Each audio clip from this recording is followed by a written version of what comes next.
RAB প্রতিনিয়ত বিভিন্ন অভিযান এবং নজরদারি পরিচালনার মাধ্যমে জঙ্গিবাদ দমনে কার্যকরী এবং গুরুত্বপূর্ণ ভূমিকা রেখে আসছে। পাহাড়ি বিচ্ছিন্নতাবাদী সংগঠন এএনএফ এর সাথে একত্রিত হয়ে পাহাড়ে প্রশিক্ষণরত দেশ বিরোধী ষড়যন্ত্রে লিপ্ত একটি জঙ্গি সংগঠন জামাতুল আনসার ফিল হিন্দাল শারকিয়ার আমির সহ শীর্ষস্থানীয়দের গ্রেফতার করেছে র্যাব। এছাড়া আনসারুল ইসলাম এবং হুজির মতন বিভিন্ন জঙ্গিবাদী সংগঠনের শতাধিক শীর্ষস্থানীয় নেতাদেরকে র্যাব গ্রেফতার করতে সমর্থ হয়েছে। এরই ধারাবাহিকতায় গতকাল র্যাব ফোর্সের সদর দপ্তরের গোয়েন্দা শাখা এবং র্যাব 3-এর একটি আভিযানিক দল ঢাকা এবং নারায়ণগঞ্জের এলাকায় অভিযান চালিয়ে আনসারুল ইসলাম এর একজন প্রধান রিক্রুটার এবং তার সহযোগী সহ 3 জনকে গ্রেফতার করে। গ্রেফতারকৃতরা হলেন ইসমাইল হোসেন, জিহাদ হোসেন ওরফে হুজাইফা এবং আমিনুল ইসলাম। গ্রেফতারকৃতদেরকে জিজ্ঞাসাবাদ এবং পরবর্তী অনুসন্ধানে দেখা যায় তাদের কাছে জঙ্গিবাদে উদ্বুদ্ধকরণের জন্য কতগুলো উগ্রবাদী পুস্তিকা ছিল এবং তাদের কাছে মোবাইল জব্দ করা হয়। যে সকল মোবাইলে উগ্রবাদী বিভিন্ন আলোচনা, বিভিন্ন নেতাদের ব্যাখ্যা এবং তাদের নিজেদের মধ্যেকার আলোচনার বিভিন্ন অডিও এবং ভিডিও ক্লিপ আমরা পেয়ে থাকি। গ্রেফতারকৃতদের আরো জিজ্ঞাসাবাদ এবং অনুসন্ধানে দেখা যায় যে তারা নিষিদ্ধ ঘোষিত একটি জঙ্গি দল আনসারুল ইসলামের সদস্য। র্যাপিড অ্যাকশন ব্যাটালিয়ন এবং অন্যান্য যে সকল আইন শৃঙ্খলা রক্ষাকারী প্রতিষ্ঠান আছে তাদের নিয়মিত অভিযান এবং নজরদারির ফলে আনসারুল ইসলামের নামধারী দাওয়াতি এবং রিক্রুটিং কার্যক্রম বেশ স্তীমিত হয়ে পড়েছে। এ কারণে এই নাম ধারণ করে নতুন সদস্যদের রিক্রুটিং এবং তাদের দাওয়াতি কার্যক্রম পরিচালনা করা বেশ দুঃসাধ্য হয়ে পড়ায় নতুন জঙ্গি সংগঠন শাহাদাত নামের একটি নামকে বেছে নিয়ে এই শাহাদাত নাম নিয়েই আনসারুল ইসলামের রিক্রুটিং এবং দাওয়াতি কার্যক্রম তারা পরিচালনা করত।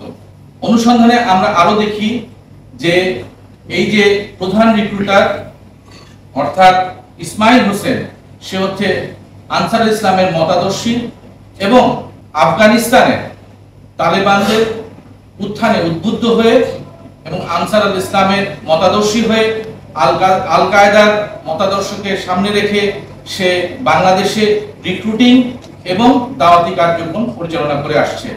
মূলত সে একজন নারায়ণগঞ্জের মাদ্রাসার ছাত্র এবং দায়রা হাদিসে সে বর্তমানে অধ্যয়নরত।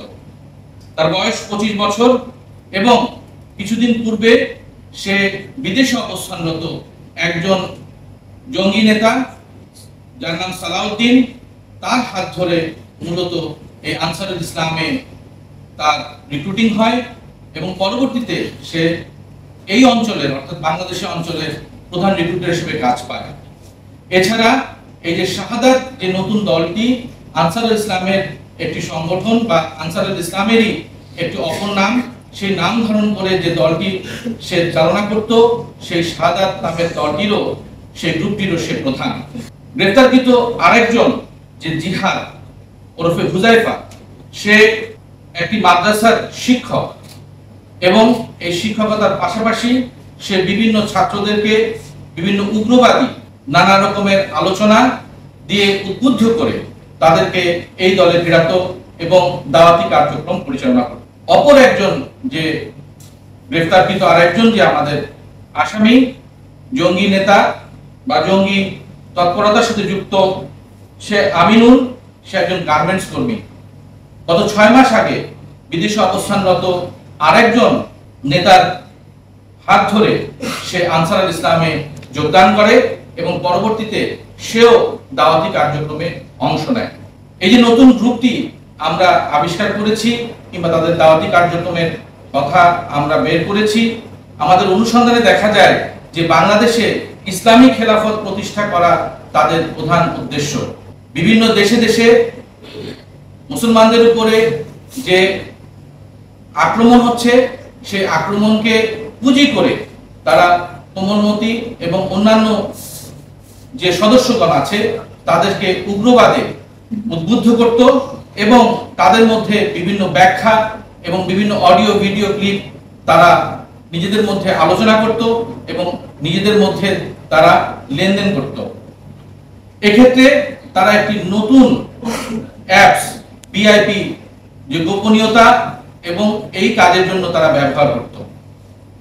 এছাড়া তারা সদস্যদের সাথে স্থানে স্থানে বিভিন্ন সময় মিটিং করেছে এবং সেই সদস্যদেরকে বিভিন্ন ধরনের প্রশিক্ষণ দেওয়ার জন্য তারা প্রস্তুত করেছে। মূলত শারীরিক এবং মানসিক বিভিন্ন প্রশিক্ষণ, বিভিন্ন শারীরিক কসরত এবং অস্ত্র বিষয় চালানোর জন্য তারা প্রশিক্ষণ দিত।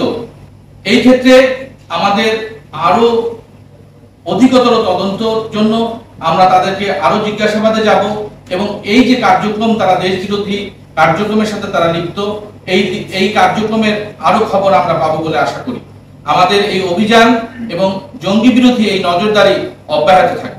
গ্রেফতারকৃতদের বিরুদ্ধে আইনানুগ ব্যবস্থার জন্য আমরা সহসাই তাদেরকে থানায় প্রেরণ করব এবং পরবর্তী আইনানুগ ব্যবস্থা গৃহীত হবে।